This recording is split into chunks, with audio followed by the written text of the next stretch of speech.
Javier, muchas gracias. César, un agradecimiento por haberme hecho la extensión y la invitación a compartir con ustedes algo de visión de futuro respecto al café. Sabemos que con el cultivo del café esto es más que una pasión, también es un proyecto de vida. Y cuando uno habla de un proyecto de vida es porque es a largo plazo o a muy largo plazo. Cuando uno se mete al mundo del café, es tan apasionante que uno no logra salirse de lo que ve. Entonces, hoy, aunque la presentación la íbamos a hacer a dos manos con el doctor Benoit, no fue por él. Me acaba de escribir que no se puede conectar porque le surgió un inconveniente de última hora con su equipo familiar.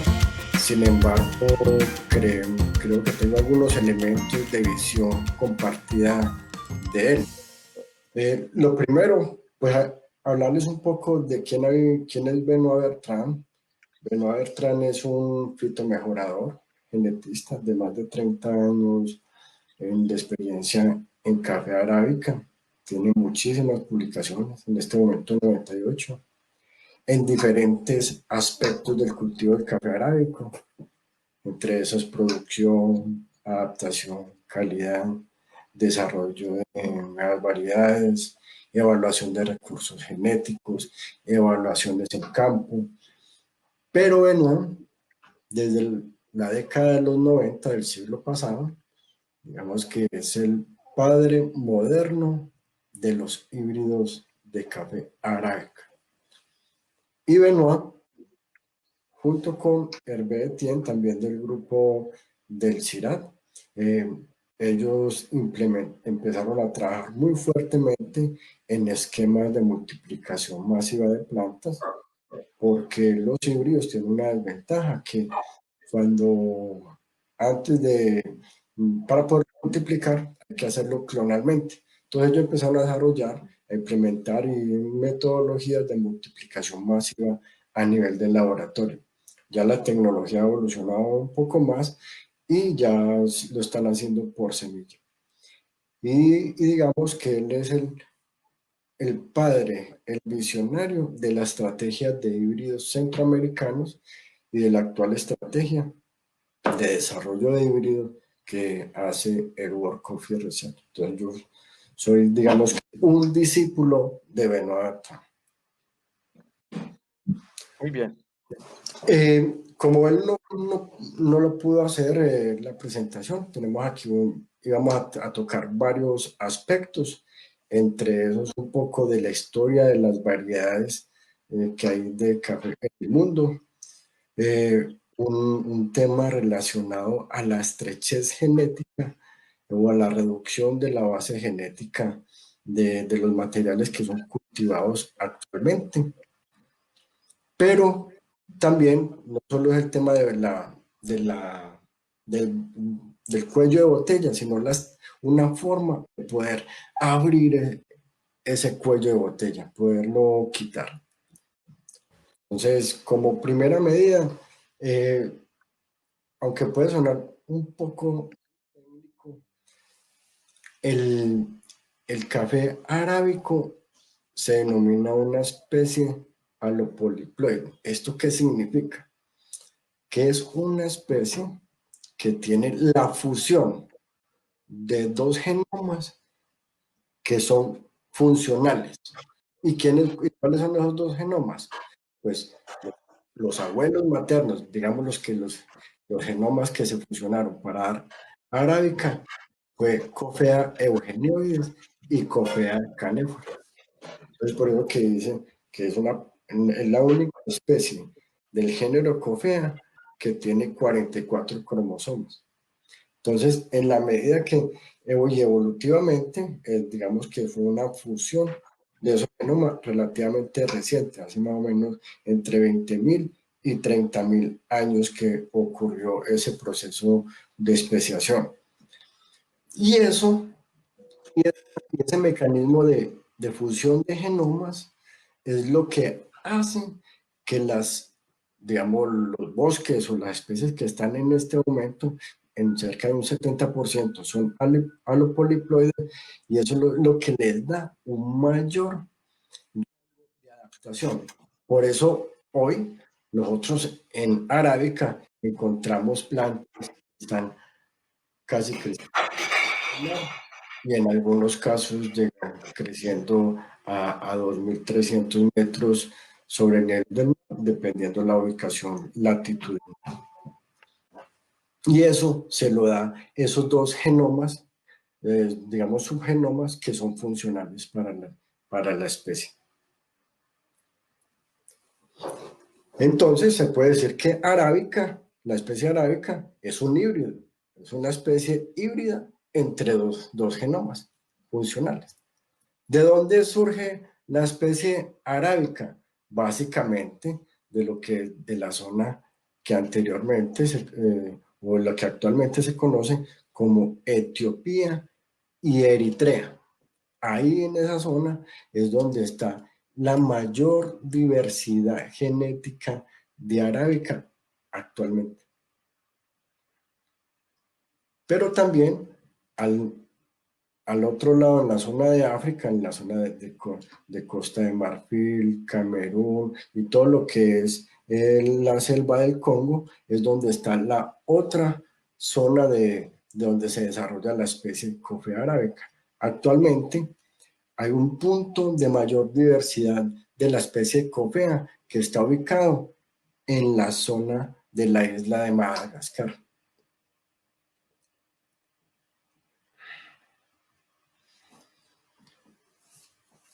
En términos de adaptación, pues Coffea arábica tiene un rango de adaptación amplio, que es en términos de temperatura, que puede variar entre 18 y 21 grados centígrados, aunque también se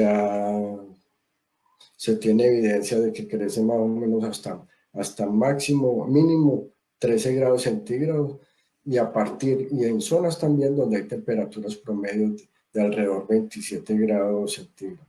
Pero cuando se pasan de este rango de temperatura, la planta tiende a fallar su metabolismo.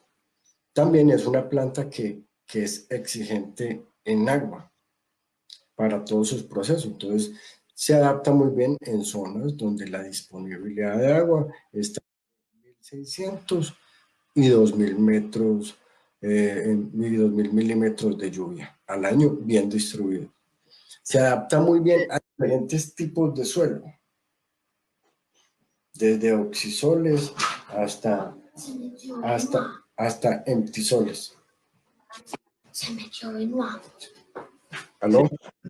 Mauricio, perdón un momento, que queremos darle la bienvenida a Benoit, que nos está acompañando. Entiendo que no va a poder estar con nosotros toda la conferencia, pero para nosotros sí es muy importante que él esté un momento con nosotros. Tranquilo, no toque la conferencia, que ya nos encargan de subir la imagen de Benoit para que entre y nos dé un saludo.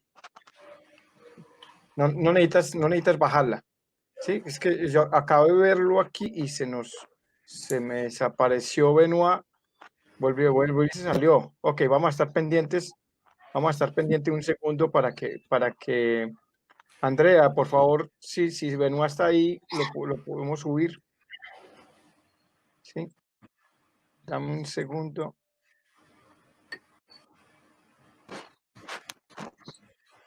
Bueno, no, Mauricio, seguí, porque yo lo acabé de ver y se nos desapareció de la conferencia. Entonces, bueno, sigue y estamos pendientes, y te hago un saludito, una entradita ahorita para que él entre, ¿vale? Bueno, está bien. Entonces, una de las cosas que es importante resaltar de la especie arábica es que inicialmente ha sido una planta que se daba muy bien en las condiciones de bosque, pero que por cuestiones de selección a través de la historia del cultivo del café, la planta ha, ha ido como una línea de selección hacia el libre exposición solar. Entonces, digamos que los cultivos que tenemos nosotros actualmente en términos de las diferentes variedades es porque los esquemas de selección han sido hacia esquemas de libre exposición solar. También se adapta a bosques, pero como es una planta de tipo C3, es muy ineficiente con la luz, o sea, se satura rápidamente. Entonces ahí te estoy dando la lección al doctor Riaño. Entonces, al ser una planta que se satura rápidamente lumínicamente, toca que hacer un manejo de la temperatura y de la intensidad de radiación para que no se afecte su metabolismo.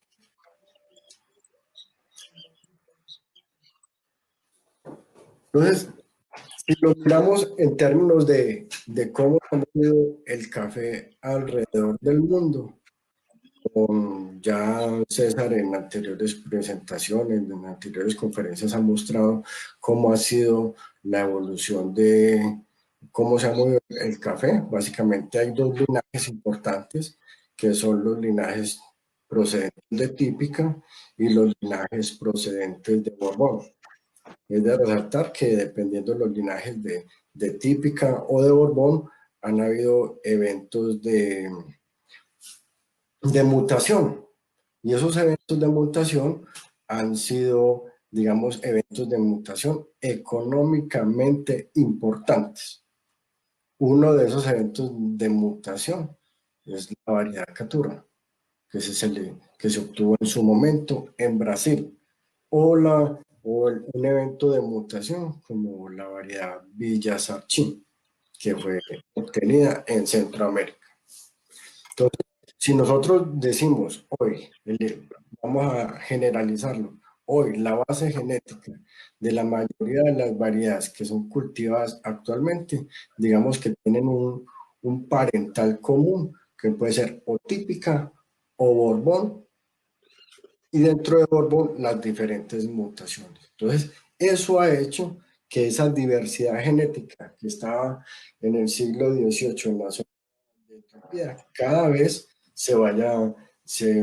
vea que va pasando el tiempo.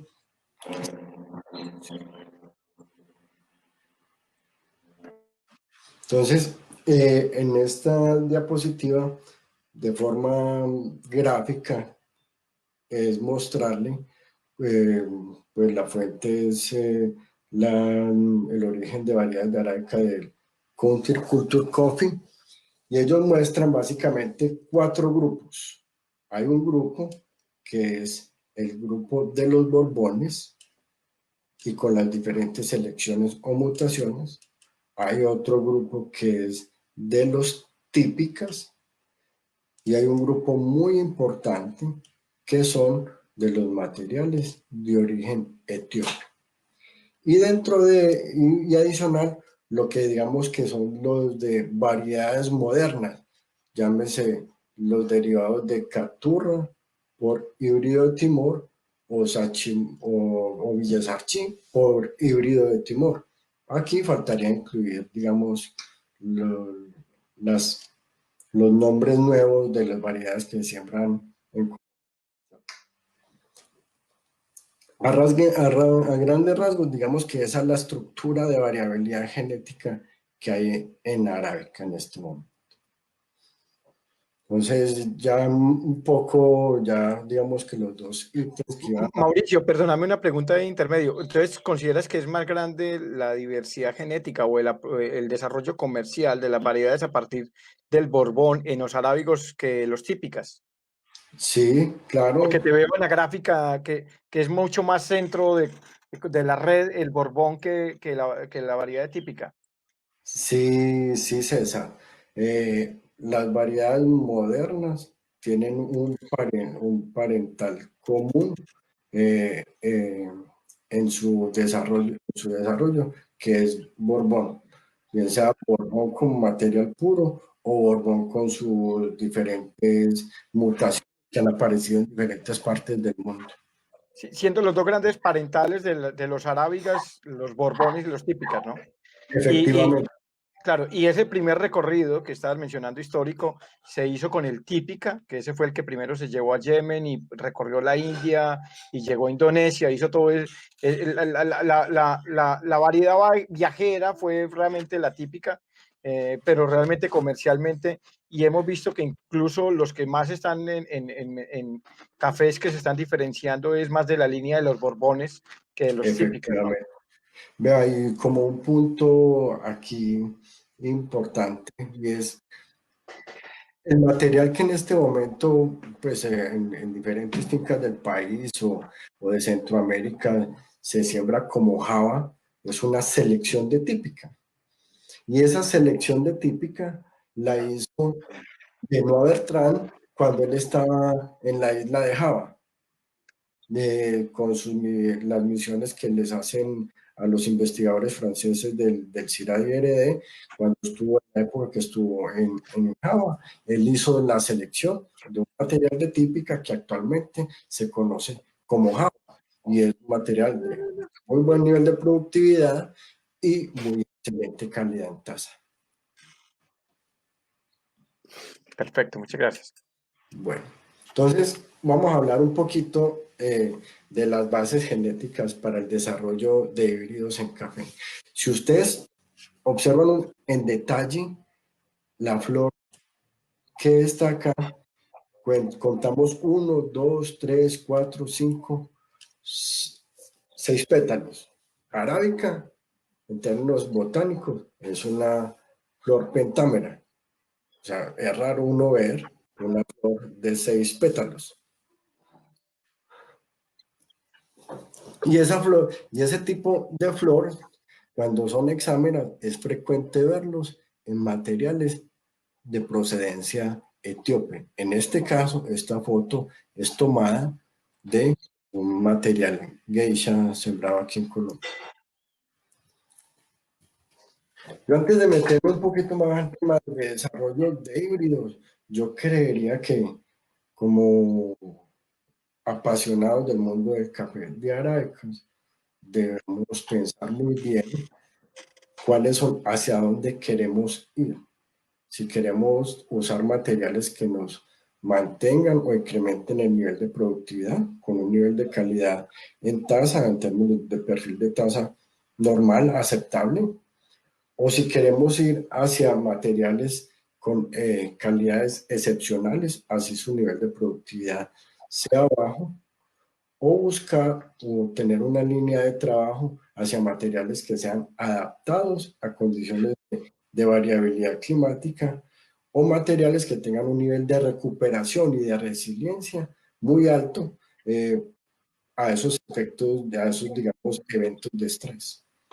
Entonces, me voy a ir un poquito más dentro de esta matriz DOFA, voy a hacer hacia un énfasis hacia no tanto a las debilidades, fortalezas o amenazas, sino a las oportunidades. Porque nosotros como Colombia, como país productor de café, tenemos la necesidad de ampliar la base genética de los materiales que se siembran en campo. Actualmente, productores que se dedican a esquemas de diferenciados por tasa, ya están haciendo sus propias colecciones de variedades o de materiales, porque están reconociendo a medida que tengan mayor variabilidad y que esté fácilmente disponible, pueden ofertar o posicionar en este mercado de cafés de alto valor. Y no solo es mirar el café, esas variedades, sino identificar muy bien esa interacción de esas variedades con la condición particular de cada finca, porque sabemos que no todos los materiales se adaptan muy bien a unas condiciones particulares de finca. Cada vez el mercado está pidiendo cafés de altísima calidad y diferentes al estándar. Entonces creo o estoy convencido que eso hay que hacerlo. Y ahora hay que ir cambiando un poco el tema de calidad física asociado al aspecto, sino que sea un tema ya de comercialización asociado a los atributos en taza. Entonces, en este slide es una imagen de Etiopía y cada una de estas es, digamos, en la imagen de la izquierda, en amarillo está lo que fue la misión de la FAO que realizó en el año entre 1965 y 1966, en donde fueron y colectaron materiales en los bosques de Etiopía. Y en rojo están los sitios donde fue la misión de los STOM, actualmente se llama IRD, en donde trabajan Benoit Bertrand, y ellos hicieron una prospección en la zona de mayor diversidad. Y esa colecta, la FAO y el OSTOM, lo enviaron a diferentes partes del mundo. Entre esos, Brasil, Turrialba, y nosotros como país productor también somos afortunados de tener esos materiales, aunque están bajo la custodia de la Federación Nacional de Cafeteros y del Centro Nacional de Investigaciones de Café Seneca. Entonces, esos materiales etíopes, por ser el centro de origen del café, es donde está la mayor diversidad y eso de alguna manera hay que explotarlo. Ya hay trabajos donde han evaluado ese recurso genético, digamos, por condiciones de estrés hídrico, el cenicafé. En su momento tuve la oportunidad de caracterizarlos por tema de calidad en taza, por compuestos químicos, por granulometría, y de ahí, de esa selección, en su momento, en marco del proyecto de Genoma del Café, se seleccionó unos materiales que fueron élites para desarrollo de híbridos. Bueno, ¿y cómo se hace un híbrido? Pues digamos que César o Javier es un híbrido, ¿cierto? Es la máxima expresión de los genes, de la unión de los genes de la mamá y el papá de César o de la mamá y el papá de Javier. Entonces, en este caso, para café es importante quién funge como madre o quién funge como padre. Por decirlo así, una de las madres más, como lo mencionó ahora Javier, una de las madres de mayor renombre han sido los Borbones o los mutantes de Borbón. O en este caso, como padre, digamos, el híbrido de Timor en sus diferentes introducciones. Una vez yo cojo las flores, va a fungir como madre.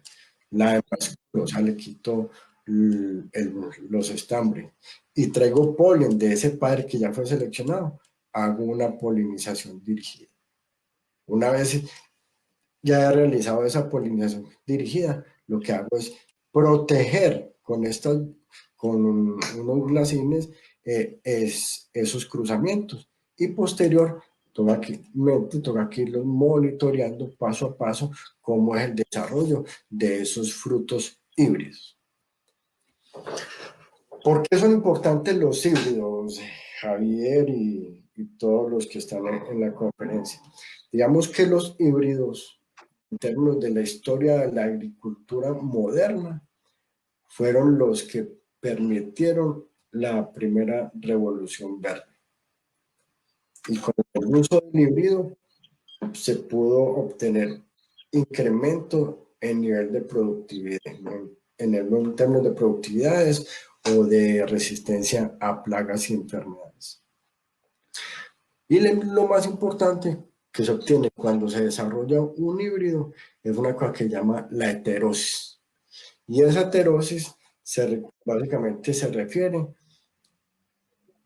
a la ganancia que tienen esos hijos con respecto a los padres. Y la ventaja es que producen mayor masa, tienen mayor velocidad de desarrollo, son más productivos, tienen la posibilidad de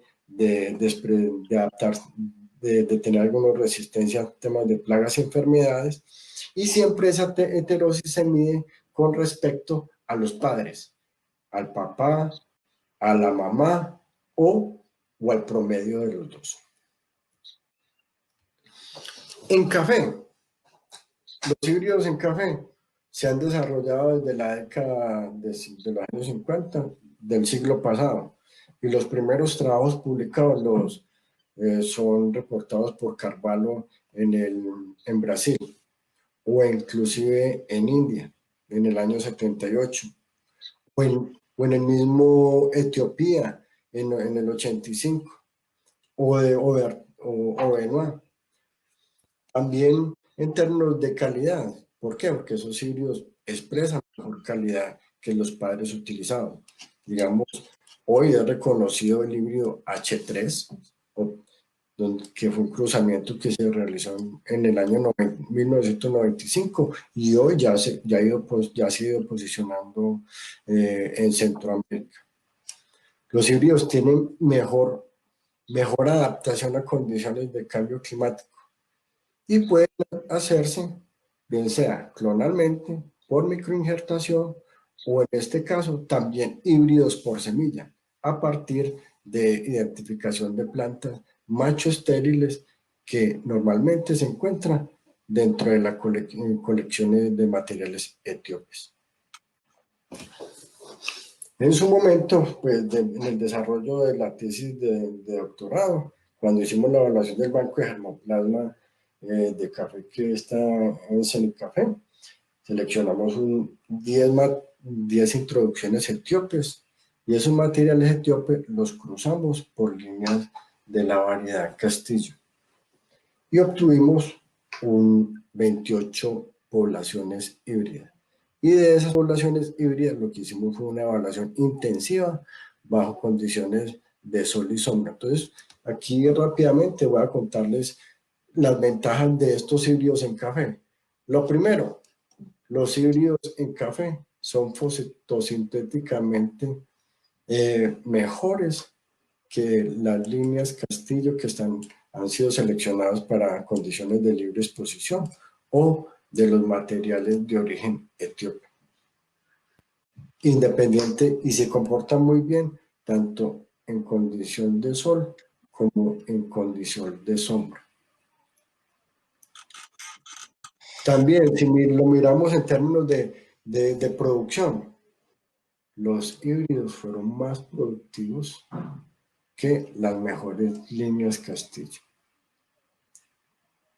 Pero también, y nuevamente corroboramos que el efecto del sombramiento intensivo hace un efecto detrimental en la productividad de las plantas. En este caso fue del orden del 26%. Pero la ventaja fue que el mejor híbrido se comportó en términos de productivos igual que a la mejor madre que estaba al sol. En términos físicos, claro, los materiales que fungieron como madre son digamos, las líneas de Castillo han sido seleccionados para que tengan una granulometría grande. Y en este caso los híbridos fueron similares en términos de granulometría a esas madres Castillo. Entonces la cuestión en este caso es que tanto la producción como el tamaño de grano tiene un efecto materno y es de tipo aditivo. ¿Qué significa eso? Quien yo seleccione como madre me va a otorgar o va a influir enormemente en la característica de esos hijos, no tanto el padre.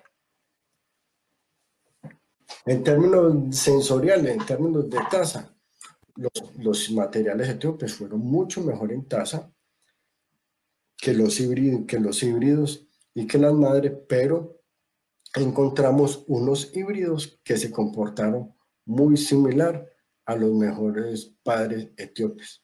Y también nuevamente identificamos en su momento que la herencia era de tipo materno, o sea que solamente lo define quien yo utilice como madre.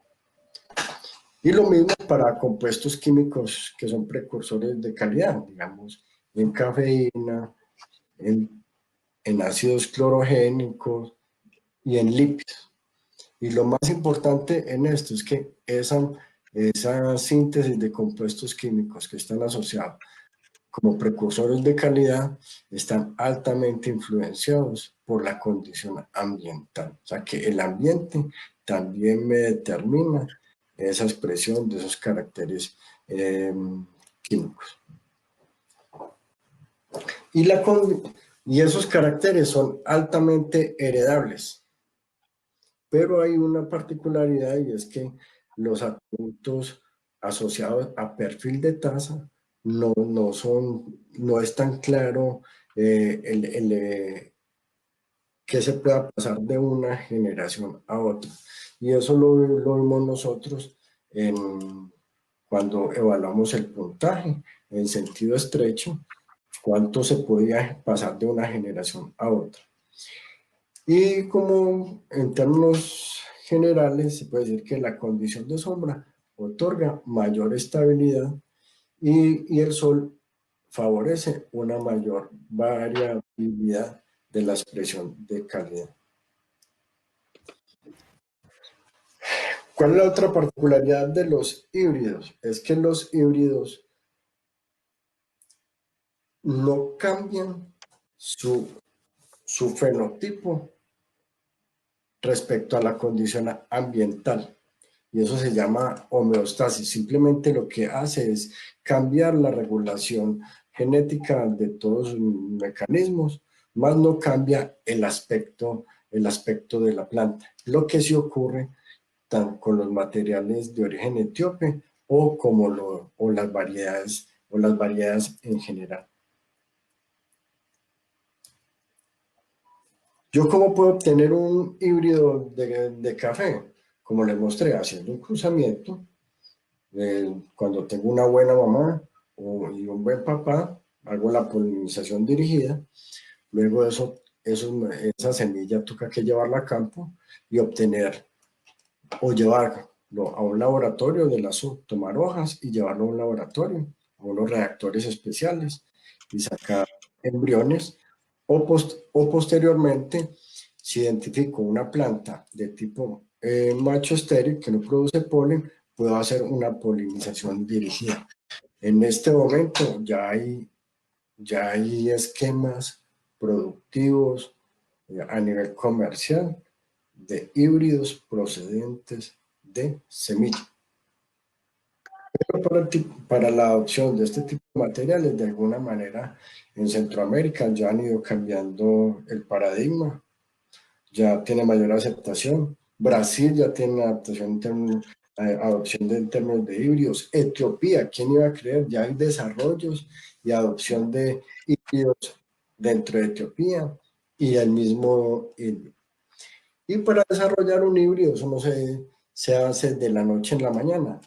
Está estimado al día de hoy que puede ser entre 19 y 27 años todo el proceso de evaluación, que incluye quiénes van a ser mamá, los papás, hacer los cruzamientos, hacer la evaluación y la selección, luego hacer la multiplicación clonal de los mejores híbridos, luego hacer la evaluación regional, luego una selección de los mejores híbridos, hacer una multiplicación clonal y desarrollar todo el tema de agronomía propia de ese material antes de hacer una liberación. En Colombia, digamos que el caso más particular, pues más reciente en términos de híbridos, está el proyecto de Nespresso, el cual empezó en el año 2003 utilizando materiales también de origen etíope. En Colombia los mejores híbridos se evaluaron entre el año 2010 y 2017 entre la federación, me asocio con la Federación de Cafeteros y Semicafé y Nestlé en 8 localidades del país. Estos híbridos, una vez finalizada la evaluación, fueron registrados en el Registro Nacional de Cultivares, con lo cual se da la opción de poderse sembrar ya a nivel comercial. En este momento, estos híbridos de Nespresso, específicamente uno, se está sembrando bajo la modalidad de agricultura por contrato, en donde hay un relacionamiento directo entre los productores y Nespresso, y en dos zonas particulares del país, que son la meseta de Popayán y la zona de influencia de Chinchiná. ¿Por qué estas dos zonas? Porque fueron las dos zonas en donde el híbrido hubo un híbrido que se adaptó muy bien y fue en términos de perfil de tasa. Este proyecto de Nespresso ha permitido cambiar un poco el esquema de producción de plantas mediante un esquema de jardines clonales, en donde se garantiza la identidad genética del material. Se hace un tema de microinjertación sobre un patrón y encima con una púa terminal del híbrido. Digamos, en esta foto es un sustrato que se utiliza, que se denomina Ecopil, y es un sustrato no convencional, difiere en términos tecnológicos a lo que se utiliza actualmente en Colombia con los almácigos convencionales. Y es una tecnología alternativa, digamos, a lo que son los Jifis o los tubetes. También los almácigos, como lo ven aquí en la foto, se hacen a cierta altura del suelo para evitar los problemas de colemarrano en las plantas. Y estos sustratos con los cuales hacen este copil es intentando reducir los problemas de raíces y de pato. Entonces, como consideraciones finales de esta presentación, uno es que en Coffea arábica hay una diversidad que aún no ha sido explotada y, y especialmente con un enfoque de calidad. Y de calidad llámese perfil de tasa, llámese compuestos químicos. Definitivamente, para no perder como el estatus que tenemos en arábica, la planta debe tener un nivel de adaptación muy alto a condiciones de climas extremos para mitigar eso y tomar medidas de mitigación en los sistemas de producción. Y algo que sí me gustaría mencionar es que los varietales hoy en día, o quienes han entrado en ese esquema de varietales, no tienen una certeza de la pureza o integridad genética de esos materiales. Y eso puede llevarlos a un nuevo cuello de botella. Y en algunos casos se desconoce cómo es interacción de esos varietales con la oferta ambiental. Pues soy un convencido que los híbridos serán una alternativa de incrementar, digamos, el abanico de opciones dentro de arábica. Ya es un caso, ya como es frecuente verlos en Centroamérica y en este momento lo estamos implementando en Colombia. Ya se han surtido, ya se han superado barreras de multiplicación masiva, bien sea por injerto o por semilla. Y esto permitirá que los costos unitarios bajen en el mediano plazo y faciliten su adopción. Y la calidad será nuevamente el pilar de esquema de comercialización, en donde se encuentre un balance entre el aspecto, el tamaño y el volumen. Y una forma como alternativas para mejorar los márgenes de rentabilidad es buscar materiales en términos de puntajes de más de 85 puntos, con buenos niveles de adopción a condiciones de sol y sombra, que sean altamente productivos con un nidotipo compacto, entre nodos muy cortos, con niveles aceptables de resistencia y en donde los híbridos pueden jugar un papel importante.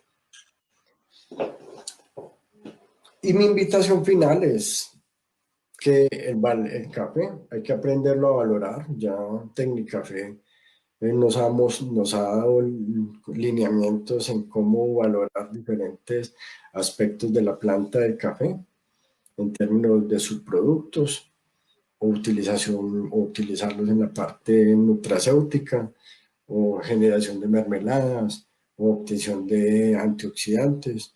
Yo creo que como país tenemos que repensar nuestros sistemas de producción hacia mercados de alto valor donde podamos aprovechar de la planta no menos del 5%, sino al menos el 95%. Hombre, Mauricio, muchísimas gracias. Excelente exposición.